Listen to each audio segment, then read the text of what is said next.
Eighth class के प्यारे बच्चों, ये आपकी बुक है इट्स सो हैपन। और मैं आपकी इंग्लिश की मैडम हूँ नई, थोड़े दिनों के लिए। तो मैं आपको ये बुक पढ़ा रही हूँ। इसका पहला पार्ट है आपका। पन्ना पलटेंगे, आप सब बच्चे अपनी बुक लेके बैठेंगे।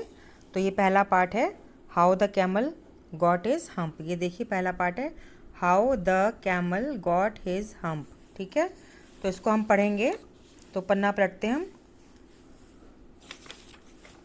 ठीक है, सभी बच्चे ध्यान देंगे, धीरे धीरे पढ़ेंगे हम। और मैं मतलब भी बताऊंगी और उसको आप पढ़ना सीखेंगे। ठीक है, तो how the camel got his hump. ठीक है, द वर्ल्ड मतलब संसार हैड जस्ट बिगन, तभी शुरू हुआ था। एंड द एनिमल्स, और सभी जानवर, वर वर्किंग फॉर ह्यूमंस, मतलब काम कर रहे थे इंसानों के लिए। There was one lazy animal that did nothing, वहाँ था एक आलसी जानवर जो कुछ नहीं करता था। एंड सैड नथिंग, और कुछ नहीं कहता था। बट हम्फ, मतलब वो मुंह से बस ये कहता था ऐसे आवाज़ निकालता था और कुछ नहीं करता था, कुछ कहता भी नहीं था। इवन द क्लेवर जिन, बेटा इसको डी नहीं बोलेंगे, डी की आवाज़ नहीं आएगी, जे की आवाज़ आएगी। Even the clever djinn was at his wits end, मतलब जो इतना समझदार जिन था, वो भी उसकी जो है समझदारी के उसके मतलब उसकी बात मानता था। भाई कैसा जानवर है। ठीक है, तो इन द बिगिनिंग मतलब शुरू में, व्हेन द वर्ल्ड जब संसार, वॉज न्यू नया था, and the animals were just beginning to work for man, तब कुछ जानवरों ने तभी, जस्ट मैंने तभी, बिगनिंग शुरू किया था, वर्क मतलब काम करना इंसानों के लिए। देयर वॉज अ कैमल, वहाँ पे एक ऊँट था।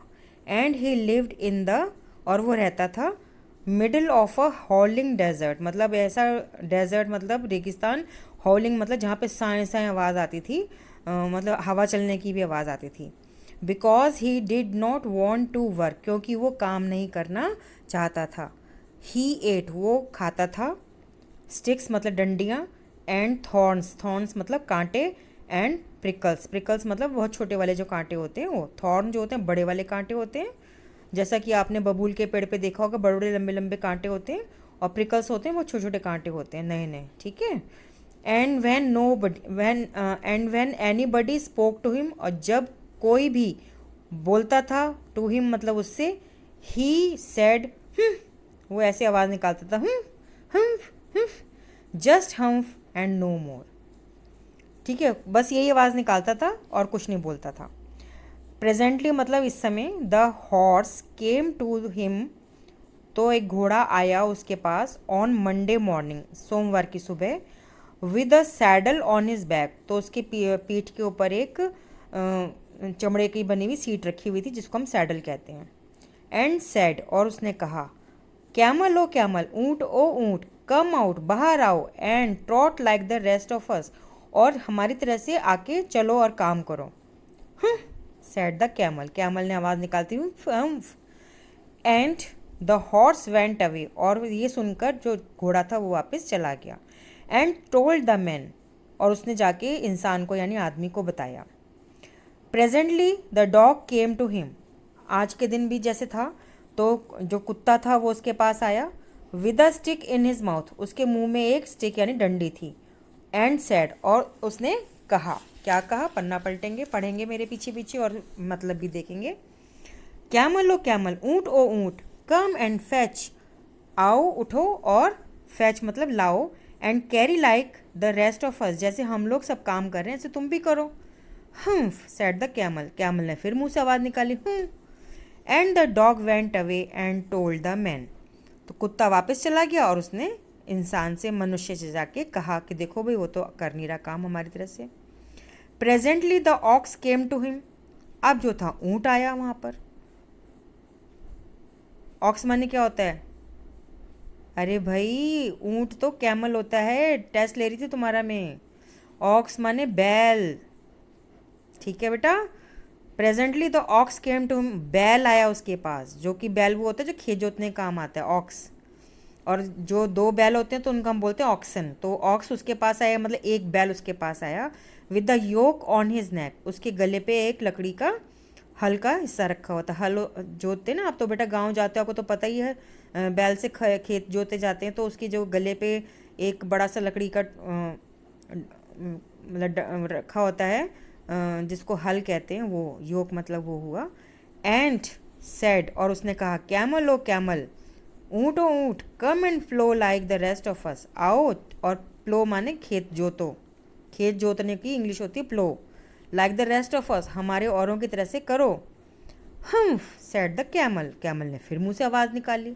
And the ox went away and told the man, ox जो था यानी जो बैल था वो चला गया और उसने इंसान को जाके बताया कि ऊँट तो हम करे जा रहा है। Eight the end of the day, and E and D and मतलब अंत में, दिन के, the man called the horse, तो आदमी ने बुलाया हॉर्स मतलब घोड़े को, द डॉग मतलब कुत्ते को, एंड द ऑक्स मतलब बैल को, टुगेदर मतलब साथ में, एंड सेड 303, और उसने मनुष्य ने कहा, तीनों, ओ तीनों, आई am very sorry for you, मैं तुम्हारे लिए बहुत ही सॉरी फील करता हूँ, मैं माफ़ी चाहता हूँ। तो ये बेटा फ़ोटो बनी हुई है, ठीक है, हॉर्स, ऑक्स, डॉग और ये मैन है। But the humph thing in the desert can't work, देखो जो वो हम्फ कर रहा है ना, वो जो बस चीज़ है ना डेजर्ट में यानी रेगिस्तान में, वो काम ही नहीं कर सकती। And he would have been here by, अगर वो काम करता होता तो ही वुड हैव बीन मतलब वो यहाँ होता अभी तक, बाय नाउ मतलब अभी तक। So I am going to leave him alone, इसलिए मैं उसको अकेला छोड़ रहा हूँ। And you must work double time to make up for it, अब तुमको ना दो गुना काम करना पड़ेगा, डबल टाइम मतलब दो गुना काम करना पड़ेगा, क्योंकि ऊँट की कमी है हमारे पास, ठीक है। That made the three very angry, इस वजह से ये तीनों जो थे बहुत गुस्सा हो गए। They held a panchayat on the edge of the desert, उन्होंने रेगिस्तान डेजर्ट के जो किनारा था वहाँ पे बैठकर एक पंचायत बुलाई। And the camel came chewing cud and laughed at them, तो जो कैमल था वो चबाता हुआ आया। कर्ड माने क्या होता है बेटा, जो शाकाहारी जानवर भोजन जल्दी जल्दी खा लेते हैं तो वो उनके पेट में इकट्ठा हो जाता है और फिर वो गोला बन के वापस आता है, जिसको हम जुगाली करना कहते हैं ना, तो वो वापस उनके मुंह में आता है, जिसको वो चबाते हैं, जिसको जुगाली करना कहते हैं। तो कर्ड वो होता है, और वो हंस रहा था और फिर बार बार कहता हम्फ एंड वेंट अवे अगेन, और कह के बार बार हम्फ वो वापस चला गया। वेंट अवे अगेन मतलब चला गया। Presently there came along the djinn who was in charge of all deserts rolling in a cloud of dust, अब वहाँ पर जिन आया। जिन कौन था, जो कि इंचार्ज था, जितने भी डेजर्ट यानी रेगिस्तान थे उनका इंचार्ज था, जो कि क्लाउड ऑफ डस्ट मतलब जिस धूल मिट्टी में लिपटे हुए थे। तो जिन था जो डेजर्ट यानी रेगिस्तान का ध्यान रखता था, ठीक है। अब आगे चलेंगे बेटा।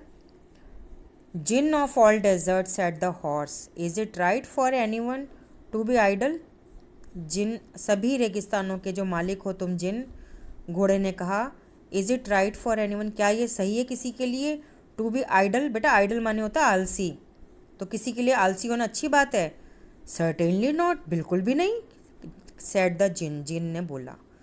वेल ठीक है, सेड द हॉर्स, घोड़े ने कहा, there is a thing in the middle of your desert, एक चीज़ है तुम्हारा जो डेजर्ट है ना, योर डेजर्ट मतलब तुम्हारा जो रेगिस्तान है उसके बीच में एक वस्तु है, चीज़ है, मिडल ऑफ अ डेजर्ट मतलब बीच में, विद ए लॉन्ग नेक, लंबी गर्दन वाला, लॉन्ग लेग्स, लंबी टांगों वाला, and he hasn't done a stroke of work since Monday morning, उसने सोमवार की सुबह से कोई काम नहीं करा है। ही वोंट ट्रॉट, वो हिल भी नहीं रहा है। तो नेक माने गर्दन होती है, लेग्स माने टांगे होती हैं, ठीक है। Whew said the djinn whistling, जिन ने सीटी बजाते हुए कहा, अच्छा, दिस दैट्स माई कैमल, वो तो मेरा ऊँट है। What does he say about it, वो क्या कहता है इसके बारे में।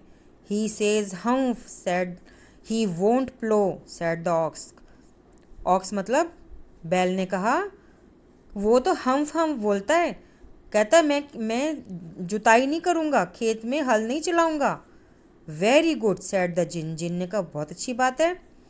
आई will hump him if you will kindly wait a minute, तो जिन ने कहा ठीक है, बहुत अच्छी बात है, मैं ना उसको हम्फ करूँगा, तुम ना कृपा करके, काइंडली मतलब कृपा करके तुम 1 मिनट कुछ समय इंतज़ार करो। ठीक है बेटा। अब ये जो कहानी है इसको आप दोबारा से पढ़िएगा जैसे जैसे मैं बता रही हूँ, और उसके बाद हमारी कॉम्प्रिहेंशन वर्क चेक है। तो कॉम्प्रिहेंशन चेक का मतलब ये होता है बेटा, जो आपने ये कहानी पढ़ी है उसका पहला उन्होंने एक बात पूछी है, what tasks do you think, कौन से काम डू यू थिंक तुम सोचते हो, were assign to the dog and the ox, तो कुत्ते को क्या काम मिला था और ऑक्स मतलब बैल को क्या काम मिला था। तो बेटा ये फर्स्ट क्वेश्चन है ना, तो हम इसका जो है पन्ना पलटते हैं। तो ऑक्स को क्या काम मिला था, पहले कुत्ते को देख लेते हैं। यहाँ पे अगर आप ध्यान दें तो with a stick in his mouth, ठीक है, ये हमारा कुत्ते का काम है, with a stick in his mouth. यहाँ ये बस यहाँ तक निशान लगाएंगे, ठीक है, स्टिक इन माउथ। इसके बाद ये फर्स्ट क्वेश्चन का डॉग वाला आंसर है बेटा। इसका सेंटेंस पूरा करेंगे, पन्ना पलटेंगे, डॉग और उसका काम यह पे बेटा यहाँ से निशान लगाएंगे, to fetch, stick in mouth, और यहाँ पे लिख देंगे टू, फिर ये लिखेंगे फैच एंड कैरी, ध्यान से देखेंगे, यहाँ पे टू लिखेंगे, फैच एंड कैरी, ठीक है, बस यहाँ तक। ये आपका डॉग वाला काम है बेटा, ये आपका डॉग वाला काम है, बस इतना ही जोड़ेंगे सेंटेंस को। तो इसको सेंटेंस हम पूरा करेंगे, यहाँ से देखेंगे, डॉग केम, तो बेटा ये केम शब्द भी निशान लगाएंगे, dog came with a stick in his mouth, ठीक है। क्वेश्चन 1 के आंसर में dog came with a stick in his mouth, फिर पन्ना पलटेंगे, इसको आगे से जोड़ेंगे, टू फैच एंड कैरी, ठीक है। अच्छा, दूसरा जो था ये तो डॉग का काम हो गया, फिर था ऑक्स का काम। तो बेटा ऑक्स का काम भी यहीं पर है, देखो, द ऑक्स केम, यहाँ पे ये नहीं लिखेंगे, द ऑक्स केम, फिर यहाँ से लेंगे with the yoke on his neck, ठीक है, यहाँ तक, फिर यहाँ से जोड़ेंगे टू प्लो, ये शब्द लिखेंगे। तो टू बेटा शब्द टी ओ शब्द हम खुद जोड़ेंगे। तो हमारा जो फर्स्ट क्वेश्चन का आ गया, दूसरा काम था ऑक्स का, the ox came with the yoke on his neck to plough, ठीक है बेटा। तो जो फर्स्ट क्वेश्चन है आपका, तो what task do you think were assign to the dog and the ox, इस क्वेश्चन का आंसर जैसे मैंने लिखा है, डॉग के बारे में नंबर 1 डाल के डॉग के बारे में लिख देंगे, फिर नंबर 2 डाल के ऑक्स के बारे में लिख देंगे। तो बेटा घबराना नहीं है, आपको जो लेसन आप पढ़ते हो उसी में सब कुछ होता है। सेकंड क्वेश्चन है, why did the camel live in the middle of the desert, ठीक है। तो बेटा ये फर्स्ट क्वेश्चन है, मैं लिख रही हूँ इसमें फर्स्ट क्वेश्चन इस तरह से, जिससे आपको याद रहे, आप वीडियो जब बार बार देखें। अब उसने पूछा है कि जो कैमल है वो मिडिल में क्यों रहता था, तो इसका आंसर ये है, यहाँ पे देखिए, because he did not want to work, ठीक है ना। तो ये हो गया आपका कैमल लिव्ड इन द, तो ये हम काट देंगे। अब हमारा सेकंड क्वेश्चन का आंसर बन गया, camel lived in the middle of a howling desert because he did not want to work, ये आपके सेकंड क्वेश्चन का आंसर हो गया, ठीक है। अब थर्ड क्वेश्चन देखेंगे, what made the dog the horse and the aux very angry, तो वो कह रहा है कि डॉग मतलब कुत्ता, हॉर्स घोड़ा, और जो ऑक्स बैल था वो गुस्सा क्यों हुए, क्योंकि उन तीनों को सारा उनका काम करना था ना, तो इसके लिए यहाँ पे हम आएंगे ऊपर, ये लिखा हुआ है ना, देखो, at the end of the day man called horse dog and the ox together said O three I am very sorry for you, फिर यहाँ पे वो क्या कह रहा है, but the humph thing in the desert can't work और he won't, तो you must work double time, है ना। तो अब इसका सेंटेंस हम कैसे लिखेंगे, तो यहाँ से हम करेंगे, ये तो सेंटेंस हो गया आपका, work double time to make up, है ना। तो यहाँ पे लिखेंगे they, THEY, they, had, HAD, they had to, TO। तो बेटा यहाँ पे हम लिखेंगे they had to work double time to make up. तो ये आपके थर्ड क्वेश्चन का आंसर हो गया। सो दोबारा से देखेंगे, थर्ड क्वेश्चन में आप लिखेंगे दे हैड टू और फिर यहाँ से उतार देंगे work double time to make up. तो ये थर्ड क्वेश्चन में आपका ये आंसर जो है, तो ठीक है, यहाँ से आप उतार देंगे यहाँ पे they had to work double time to make up. ठीक है ना, तो ये आपका थर्ड क्वेश्चन का आंसर हो गया। तो चौथा क्वेश्चन है how did the djinn know the horse was complaining against the camel. तो कह रहे जिन को कैसे पता चला कि जो घोड़ा है वो कंप्लेंट कर रहा है। ठीक है, तो उसको इसलिए पता चला क्योंकि उसने कहा था ना djinn of all desert said the horse is it right for anyone to be idle, है ना। तो ये आप जो है आंसर लिख देंगे, ये पूरा सेंटेंस आपका क्वेश्चन 4 में लिखेंगे आप इसका आंसर कि djinn of all desert said the horse is it right for anyone to be idle. तो उस एंड ही वोंट ट्रॉट। तो ये पूरा बेटा थोड़ा थोड़ा मैं काट के निशान लगा रही हूँ। तो उसने ऐसे बोला कि there is a thing in the middle of your desert, यहाँ तक लिखेंगे ही वोंट ट्रॉट। तो बेटा ये बहुत छोटा आंसर है, फिर सुनेंगे djinn of all desert said the horse is it right for anyone to be idle, there is a thing in the middle of your desert he won't trot. ये आपका बेटा जो भी मैंने पढ़ा है, निशान लगाया है, ये आपके फोर्थ क्वेश्चन का आंसर है। तो आप इस वीडियो को बार बार देखें और जो है उसको आप इंग्लिश को पढ़ें और इन चारों क्वेश्चंस के आंसर लिखें। ठीक है बेटा, मैं आपकी मधुलिका मैडम हूँ। ठीक है।